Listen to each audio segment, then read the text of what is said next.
नमस्कार दोस्तों। आज हम लोग भारतीय अर्थव्यवस्था के 500 महत्वपूर्ण क्वेश्चन का पहला वीडियो देखने जा रहे हैं।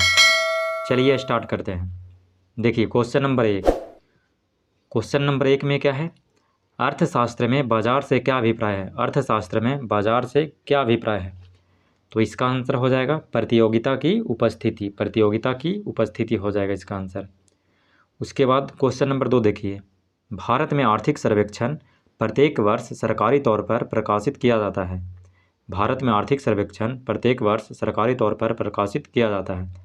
तो किसके द्वारा प्रकाशित किया जाता है? तो भारत सरकार के वित्त मंत्रालय द्वारा। भारत सरकार के वित्त मंत्रालय द्वारा प्रत्येक वर्ष प्रकाशित किया जाता है आर्थिक सर्वेक्षण। उसके बाद क्वेश्चन नंबर 3 देखिए,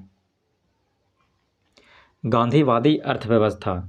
गांधीवादी अर्थव्यवस्था किस सिद्धांत पर आधारित है? किस सिद्धांत पर आधारित है? तो ये ग्रामीण सहकारिता सिद्धांत पर आधारित है। ग्रामीण सहकारिता सिद्धांत पर आधारित है। उसके बाद क्वेश्चन नंबर 4 देखिए, भारत में बेरोजगारी के आंकड़े एकत्रित एवं प्रकाशित करता है। एकत्रित एवं प्रकाशित करता है तो कौन करता है? तो NSSO करता है। NSSO करता है। उसके बाद 5 नंबर देखिए, भारत में कृषि में मूलतः किस प्रकार की बेरोजगारी की प्रधानता देखने को मिलती है? तो कैसा देखने को मिलता है बेरोजगारी? तो अदृश्य बेरोजगारी देखने को मिलता है। दृश्य बेरोजगारी देखने को मिलता है भारतीय कृषि में। उसके बाद क्वेश्चन नंबर 6 देखिए, राष्ट्रीय ग्रामीण विकास संस्थान कहाँ अवस्थित है? राष्ट्रीय ग्रामीण विकास संस्थान कहाँ अवस्थित है? तो ये हैदराबाद में अवस्थित है। कहाँ अवस्थित है? हैदराबाद में अवस्थित है। उसके बाद क्वेश्चन नंबर 7 देखिए, वर्तमान समय में देश में किस प्रकार के बेरोजगारी की समस्या बहुत गंभीर समस्या बनी हुई है? तो शिक्षित बेरोजगारी की समस्या बहुत गंभीर समस्या बनी हुई है। उसके बाद क्वेश्चन नंबर 8 देखिए, राज्य एवं राष्ट्रीय स्तर पर गरीबों का अनुमान लगाने के लिए योजना आयोग किसके सूत्र का प्रयोग करता है? किसके सूत्र का प्रयोग करता है? तो DT लकड़वाला का प्रयोग करता है। DT लकड़वाला का प्रयोग करता है। उसके बाद आगे देखिए क्वेश्चन नंबर 9, अनंत्योदय कार्यक्रम का उद्देश्य था। अनंत्योदय कार्यक्रम का उद्देश्य था तो इसका उद्देश्य था गरीबों में सबसे अधिक गरीब को मदद करना। गरीबों में सबसे अधिक गरीब को मदद करना, यह किसका उद्देश्य था? अनंत्योदय कार्यक्रम का उद्देश्य था। उसके बाद क्वेश्चन नंबर 10 देखिए, भारत में निर्धनता का सर्वाधिक प्रकोप वाला राज्य। भारत में निर्धनता का सर्वाधिक प्रकोप वाला राज्य, तो इसका आंसर हो जाएगा छत्तीसगढ़। उसके बाद क्वेश्चन नंबर 11 देखिए, मानव विकास सूचकांक किस अर्थशास्त्री की देन है? मानव विकास सूचकांक किस अर्थशास्त्री का देन है? तो ये महबूब उल हक का यह देन है। उसके बाद इसका 12 नंबर, UNDP द्वारा भारत की पहली मानव विकास रिपोर्ट कब जारी किया गया था? UNDP द्वारा भारत की पहली मानव विकास रिपोर्ट कब जारी किया गया था? तो अप्रैल 2003 में जारी किया गया था प्रथम बार। उसके बाद क्वेश्चन नंबर 13, भारत में 1850 के उपरांत सर्वाधिक ब्रिटिश पूंजी निवेश किस आधारभूत क्षेत्र में हुआ? किस आधारभूत क्षेत्र में हुआ? तो रेलवे में सबसे ज़्यादा इन्वेस्ट किया गया था ब्रिटिशर्स के द्वारा। उसके बाद क्वेश्चन नंबर 14 देखिए, भारत में वाणिज्यीकरण कब हुआ? तो इसका आंसर हो जाएगा 19वीं सदी। 19वीं सदी के उत्तरार्ध में। 19वीं सदी के उत्तरार्ध में। उसके बाद 15 नंबर देखिए, आर्थिक नियोजन विषय है। आर्थिक नियोजन विषय है तो ये समवर्ती सूची का विषय है। किसका है? समवर्ती सूची का विषय है। यानी आर्थिक नियोजन से संबंधित कानून केंद्र और राज्य दोनों बना सकता है। उसके बाद क्वेश्चन नंबर 16 देखिए, क्वेश्चन नंबर 16, भारतीय अर्थव्यवस्था के उदारीकरण का अग्रदूत किसे कहा जाता है? भारतीय अर्थव्यवस्था के उदारीकरण का अग्रदूत किसे कहा जाता है? तो डॉक्टर मनमोहन सिंह को कहा जाता है भारतीय उदारीकरण का अग्रदूत। उसके बाद 17 नंबर देखिए, दादा भाई नौरोजी ने कब राष्ट्रीय आय का अनुमान लगाया? दादा भाई नौरोजी ने कब राष्ट्रीय आय का अनुमान लगाया? तो 1868 में लगाए थे। उसके बाद आगे देखिए क्वेश्चन नंबर 18, ड्रेन का सिद्धांत किसने प्रतिपादित किया था? ड्रेन का सिद्धांत किसने प्रतिपादित किया था? तो किसने किया था? दादा भाई नौरोजी ने किया था। दादा भाई नौरोजी ने किया था ड्रेन का सिद्धांत का प्रतिपादन। उसके बाद आगे देखिए क्वेश्चन नंबर 19, क्वेश्चन नंबर 19, राष्ट्रीय आय की गणना किस संगठन द्वारा की जाती है? राष्ट्रीय आय की गणना किस संगठन द्वारा की जाती है? तो इसका आंसर हो जाएगा केंद्रीय सांख्यिकी संगठन द्वारा, CSO द्वारा राष्ट्रीय आय की गणना की जाती है। उसके बाद क्वेश्चन नंबर 20 देखिए, केंद्रीय सांख्यिकी संगठन की स्थापना कब हुई? यानी CSO का स्थापना कब हुई? तो 2 मई 1951 में, 2 मई 1951 में इसका स्थापना हुआ था। उसके बाद 21 नंबर देखिए, भारत की राष्ट्रीय आय का प्रमुख स्रोत कौन सी है? भारत की राष्ट्रीय आय का प्रमुख स्रोत कौन सी है? तो सेवा क्षेत्र, सेवा क्षेत्र से सबसे अधिक आय होता है। उसके बाद 22 नंबर देखिए, भारत में किस राज्य की प्रति व्यक्ति आय सर्वाधिक है? भारत में किस राज्य की प्रति व्यक्ति आय सर्वाधिक है? तो गोवा की। आप लोग को बताना है बिहार के प्रति व्यक्ति आय कितना है, बिहार के लोगों का प्रति व्यक्ति आय कितना है। उसके बाद देखिए क्वेश्चन नंबर 23,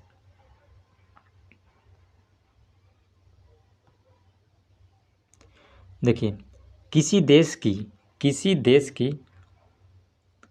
की आर्थिक वृद्धि की सर्वाधिक उपयुक्त माप है, तो क्या हो जाएगा इसका आंसर? सकल घरेलू उत्पाद, GDP, ग्रॉस डोमेस्टिक प्रोडक्ट हो जाएगा। उसके बाद 24 नंबर देखिए, देश में हिंदू वृद्धि दर संबंधित है, देश में हिंदू वृद्धि दर संबंधित है, तो किससे? राष्ट्रीय आय से संबंधित है, राष्ट्रीय आय से। उसके बाद 25 नंबर देखिए, 1949 में गठित राष्ट्रीय आय समिति के अध्यक्ष कौन थे? 1949 में गठित राष्ट्रीय आय समिति के अध्यक्ष कौन थे? तो कौन थे? PC महालनोबिस थे, PC महालनोबिस थे। उसके बाद 26 नंबर देखिए, 1934 में सर्वप्रथम किसने भारत के लिए नियोजित अर्थव्यवस्था नामक पुस्तक लिखी? तो किसने लिखा? M विश्वेश्वरैया ने लिखा था। उसके बाद देखिए क्वेश्चन नंबर 27, सर्वप्रथम कांग्रेस ने 1938 में किसके अध्यक्षता में एक राष्ट्रीय नियोजन समिति का गठन किया? सर्वप्रथम कांग्रेस ने 1938 में किसके अध्यक्षता में एक राष्ट्रीय नियोजन समिति का गठन किया? तो किसके अध्यक्षता में गठन किया गया था? तो जवाहरलाल नेहरू के अध्यक्षता में गठन किया गया था। उसके बाद क्वेश्चन नंबर 28 देखिए, 1944 में मुंबई के 8 प्रमुख उद्योगपतियों ने कौन सा एक सूत्रबद्ध योजना प्रस्तुत किया? कौन सा एक सूत्रबद्ध योजना प्रस्तुत किया? तो क्या किया था प्रस्तुत? बम्बई प्लान किया था, बम्बई प्लान किया था। इसका आंसर हो जाएगा बम्बई प्लान। क्या हो जाएगा? बम्बई प्लान हो जाएगा। कब किया गया था? 1944 में। कितने लोग थे? 8 बड़े उद्योगपतियों के द्वारा यह शुरू किया गया था बम्बई प्लान। उसके बाद देखिए आगे क्वेश्चन नंबर 29, भारत में आर्थिक नियोजन कब शुरू हुआ? भारत में आर्थिक नियोजन कब शुरू हुआ? 1 अप्रैल 1951 से, 1 अप्रैल 1951 से। उसके बाद आगे देखिए 30 number, planning and the poor पुस्तक के लेखक कौन है? प्लानिंग एंड द पुअर पुस्तक के लेखक कौन है? तो कौन है? BS मिन्हास हैं, BS मिन्हास। उसके बाद आगे देखिए क्वेश्चन नंबर 31, पंचवर्षीय योजना का अंतिम प्रारूप कौन प्रस्तुत करता था? पंचवर्षीय योजना का अंतिम प्रारूप कौन प्रस्तुत करता था? तो राष्ट्रीय विकास परिषद करता था, राष्ट्रीय विकास परिषद करता था। उसके बाद आगे देखिए 32 नंबर, राष्ट्रीय योजना समिति के अध्यक्ष पद पर नियुक्त होने वाले प्रथम व्यक्ति कौन थे? राष्ट्रीय योजना समिति के अध्यक्ष पद पर नियुक्त होने वाले प्रथम व्यक्ति कौन थे? तो जवाहरलाल नेहरू थे, जवाहरलाल नेहरू थे। उसके बाद 33 नंबर देखिए, वर्तमान में राष्ट्रीय आय की गणना किस आधार वर्ष पर की जा रही है? तो क्या हो जाएगा इसका आंसर? 1911-12 के आधार वर्ष पे। उसके बाद क्वेश्चन नंबर 34 देखिए, सर्वोदय योजना का प्रारूप किसके द्वारा तैयार किया गया था? सर्वोदय योजना का प्रारूप किसके द्वारा तैयार किया गया था? तो किसके द्वारा तैयार किया गया था? जयप्रकाश नारायण के द्वारा, उसके बाद क्वेश्चन नंबर 35 देखिए, भारत सरकार ने एक पृथक विभाग नियोजन एवं विकास विभाग कब खोला? तो 1944 में, उसके बाद 36 नंबर देखिए, भारत में नियोजित आर्थिक विकास का शुभारंभ कब हुआ? भारत में नियोजित आर्थिक विकास का शुभारंभ कब हुआ? तो 1951 से होगा, 1951 में हुआ। उसके बाद 37 नंबर देखिए, किस अर्थशास्त्री ने विकासशील देशों के लिए रोलिंग प्लान की अवधारणा का सर्वप्रथम समर्थन किया? तो किसने किया था? तो इसका आंसर हो जाएगा गुन्नार मिर्डल हो जाएगा आंसर इसका। उसके बाद आगे देखिए, क्वेश्चन नंबर 38, अनवरत योजना की अवधि के लिए बनाई गई थी। अनवरत योजना की अवधि के लिए बनाई गई थी। तो अनवरत योजना कब से कब तक चला था? 1978 से 83, 1978 से 83 के बीच। उसके बाद क्वेश्चन नंबर 39 देखिए, किस पंचवर्षीय योजना के दौरान आर्थिक समृद्धि दर लक्ष्य से अधिक था? तो प्रथम पंचवर्षीय योजना के दौरान। उसके बाद क्वेश्चन नंबर 40 देखिए, प्रथम पंचवर्षीय योजना में किस क्षेत्र को प्रमुखता दी गई? प्रथम पंचवर्षीय योजना में किस क्षेत्र को प्रमुखता दी गई? तो कृषि क्षेत्र को। उसके बाद क्वेश्चन नंबर 41 देखिए, प्रथम पंचवर्षीय योजना विकास के लिए किस मॉडल पर आधारित था? तो हेराल्ड डोमर मॉडल पर आधारित था प्रथम पंचवर्षीय योजना। उसके बाद 42 नंबर देखिए, द्वितीय पंचवर्षीय योजना का प्रारूप किसने तैयार किया था? तो किसने तैयार किया था? पीसी महालनोबिस किया था। उसके बाद क्वेश्चन नंबर 43 देखिए, भारत में खादी एवं ग्राम उद्योग आयोग की स्थापना किस पंचवर्षीय योजना के तहत किया गया? तो द्वितीय पंचवर्षीय योजना के तहत किया गया था। उसके बाद देखिए क्वेश्चन नंबर 45, भारत की कौन सी पंचवर्षीय योजना सोवियत संघ के 1928 के फील्डमैन योजना का अनुसरण करके तैयार किया गया था? तो कौन सा योजना? द्वितीय पंचवर्षीय योजना। उसके बाद देखिए 46 नंबर, द्वितीय पंचवर्षीय योजना में स्थापित 3 लोहा इस्पात संयंत्र कौन कौन थे? तो कौन कौन था? दुर्गापुर, भिलाई और रावलकेला। ये तीनों का बताना है किसके किसके सहयोग से ये स्थापित किया गया था। उसके बाद आगे बताइए क्वेश्चन नंबर 47, पंचवर्षीय योजना के इतिहास में भारत की सर्वाधिक असफल योजना किसे माना जाता है? तो तृतीय पंचवर्षीय योजना को सबसे असफल माना जाता है। उसके बाद क्वेश्चन नंबर 48 देखिए, किस पंचवर्षीय योजना का मुख्य उद्देश्य आर्थिक आत्मनिर्भरता था? तो चतुर्थ पंचवर्षीय योजना का। उसके बाद 49 नंबर देखिए, चौथी पंचवर्षीय योजना का वर्ष था? तो 1969 से 74। उसके बाद क्वेश्चन नंबर 50 देखिए, चौथी पंचवर्षीय योजना को किस नाम से जाना जाता है? तो गॉडगिल योजना के नाम से जाना जाता है। उसके बाद 51 नंबर देखिए, 20 सूत्रीय आर्थिक कार्यक्रम प्रथम बार किस वर्ष प्रारंभ किया गया? किस वर्ष प्रारंभ किया गया? तो 1975 में पहला बार प्रारंभ किया गया था। उसके बाद क्वेश्चन नंबर 52 देखिए, क्वेश्चन नंबर 52, राष्ट्रीय नियोजन में रोलिंग प्लान की अवधारणा लागू की गई। तो जनता सरकार के द्वारा रोलिंग प्लान लागू किया गया था। उसके बाद 53 नंबर देखिए, पाँचवीं पंचवर्षीय योजना का मुख्य उद्देश्य क्या था? तो इसका मुख्य उद्देश्य था निर्धनता उन्मूलन एवं आर्थिक आत्मनिर्भरता, इसका मुख्य उद्देश्य था। उसके बाद 54 नंबर देखिए, नबार्ड की स्थापना किस पंचवर्षीय योजना के दौरान हुई थी?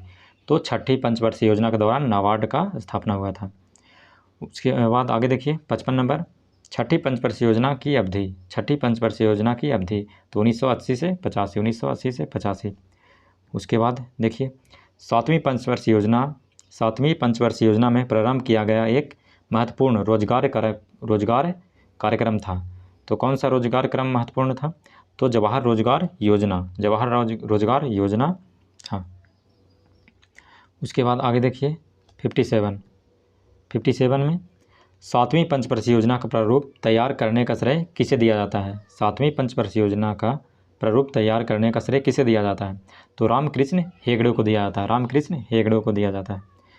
क्वेश्चन नंबर 58 देखिए, किस पंचवर्षीय योजना में आर्थिक समृद्धि की दर लक्ष्य से अधिक रही? तो आठवीं पंचवर्षीय योजना में।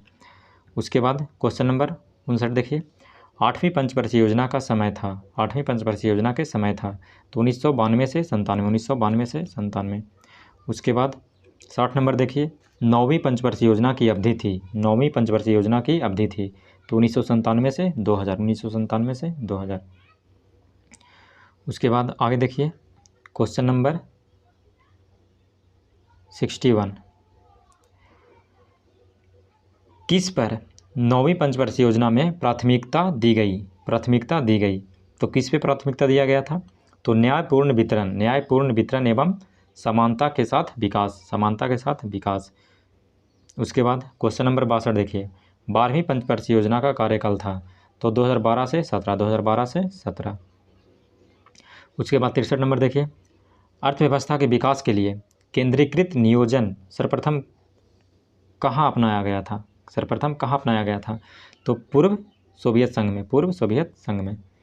उसके बाद क्वेश्चन नंबर 64 देखिए, भारत में शहरों को गंदी बस्ती रहित बनाने के लिए कौन सी योजना शुरू की गई? तो इंदिरा आवास योजना शुरू किया गया था। उसके बाद क्वेश्चन नंबर 65 देखिए, गोल्डन हैंडशेक स्कीम संबंधित है, किससे संबंधित है? तो किससे संबंधित है? स्वैच्छिक सेवानिवृत्ति से है। उसके बाद 66 नंबर देखिए, आधार एक कार्यक्रम है तो क्या है? भारतीय नागरिकों को पहचान उपलब्ध कराने हेतु, ये आधार कार्ड जिसको बोलते हैं हम लोग। उसके बाद क्वेश्चन नंबर 67 देखिए, मेक इन इंडिया कार्यक्रम का लोगो क्या है? तो शेर है। क्या है? शेर है। उसके बाद 68 नंबर देखिए, भारत के प्रथम योजना आयोग के उपाध्यक्ष कौन थे? तो गुलजारी लाल नंदा जी थे। उसके बाद क्वेश्चन नंबर 69 देखिए, राष्ट्रीय विकास परिषद का गठन किस वर्ष किया गया था? तो 6 अगस्त 1952 में किया गया था राष्ट्रीय विकास परिषद का गठन। उसके बाद क्वेश्चन नंबर 70 देखिए, राष्ट्रीय विकास परिषद का अध्यक्ष होता है तो कौन होता है? प्रधानमंत्री होता है। उसके बाद 71 नंबर देखिए, पंचवर्षीय योजना का अनुमोदित करने वाली सर्वोच्च संस्था है तो कौन है? राष्ट्रीय विकास परिषद। उसके बाद आगे देखिए, वित्त आयोग है तो क्या है? एक संवैधानिक संस्था है क्योंकि इसका संविधान में क्या है? उल्लेख है, चर्चा है। उसके बाद देखिए 73 नंबर, भारत के प्रथम वित्त आयोग के अध्यक्ष थे तो कौन थे? केसी नियोगी थे। उसके बाद 74 नंबर देखिए, जनवरी 2003 में गठित 12वीं वित्त आयोग के अध्यक्ष थे तो कौन थे? सी रंगराजन थे। उसके बाद 75 नंबर देखिए, 14वें वित्त आयोग के अध्यक्ष थे तो विजय केलकर। कौन थे? विजय केलकर। उसके बाद 76 नंबर देखिए, केंद्र एवं राज्य के बीच वित्तीय विवादों को निपटाने हेतु कौन सा मुख्य एजेंसी है? तो कौन है? वित्त आयोग। उसके बाद आगे देखिए क्वेश्चन नंबर 77, मुद्रा का कार्य है तो मुद्रा का मापन एवं मूल्य का हस्तांतरण है मुद्रा का कार्य। उसके बाद 78 नंबर देखिए, मुद्रा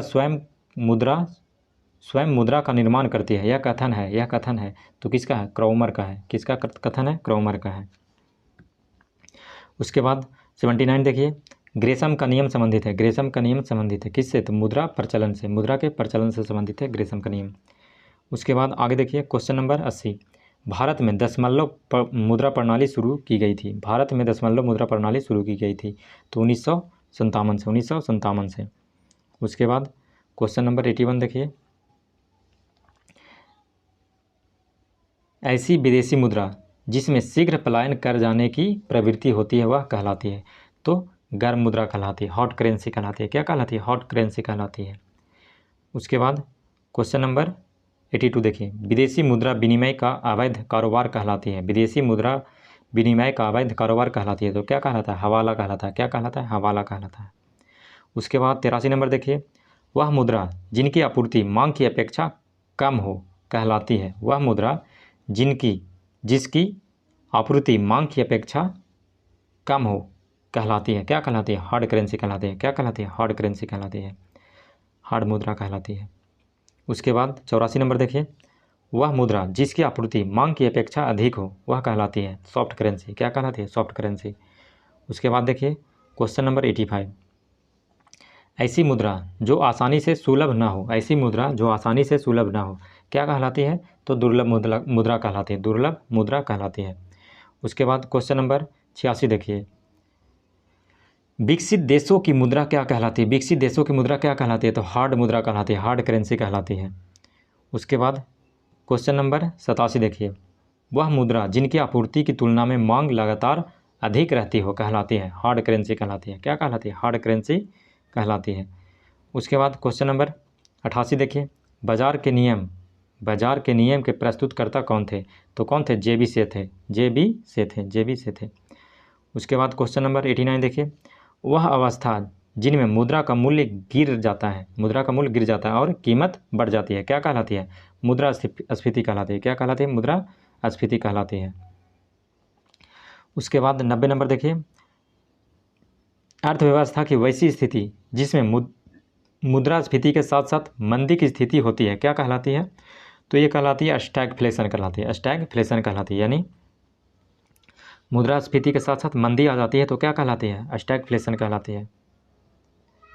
उसके बाद 91 देखिए, मुद्रास्फीति में बाजार की वस्तु पर क्या प्रभाव पड़ता है? बाजार की वस्तु पर क्या प्रभाव पड़ता है?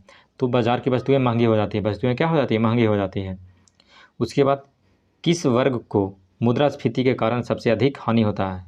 किस वर्ग को मुद्रास्फीति के कारण सबसे अधिक हानि होता है? तो कर्ज देने वाले को सबसे अधिक हानि होता है, परंतु कर्ज लेने वाले को क्या होता है? लाभ होता है। जैसे देखिए 93, मुद्रास्फीति से लाभ किसको होता है? तो ऋणी को, कर्ज लेने वालों को क्या होता है? लाभ होता है मुद्रास्फीति के समय। उसके बाद 94 नंबर देखिए, भारत में मुद्रास्फीति ज्ञात करने के लिए प्रयोग किया जाता है। भारत में मुद्रास्फीति को ज्ञात करने के लिए प्रयोग किया जाता है। तो क्या किया जाता है प्रयोग? थोक मूल सूचकांक का प्रयोग किया जाता है। उसके बाद 95 नंबर देखिए, भारत में सर्वप्रथम पत्र मुद्रा का चलन कब प्रारंभ हुआ? तो 1806 में भारत में पत्र मुद्रा का प्रचलन हुआ। उसके बाद क्वेश्चन नंबर 96 देखिए, अन्य मुद्रा, यहाँ अन्य हो जाएगा। अन्य मुद्रा की तुलना में स्वदेशी मुद्रा का मूल्य को घटाना क्या कहलाता है? तो अवमूल्यन कहलाता है। क्या कहलाता है? अवमूल्यन कहलाता है, डिमोनेटाइजेशन कहलाता है। आपको बताना है कि भारत में अब तक कुल कितने बार डिमोनेटाइजेशन किया गया है, अवमूल्यन कितने बार किया गया है, आप लोग को बताना है। बस आज के लिए इतना ही था, फिर हम लोग मिलेंगे अगले सेशन में। और सारे सब्जेक्ट का लगभग टॉप 500 क्वेश्चन का एक 2 वीडियो करवा दिया गया है। आप लोग नहीं देखे हैं तो उसको एक बार देख लीजिए। धन्यवाद।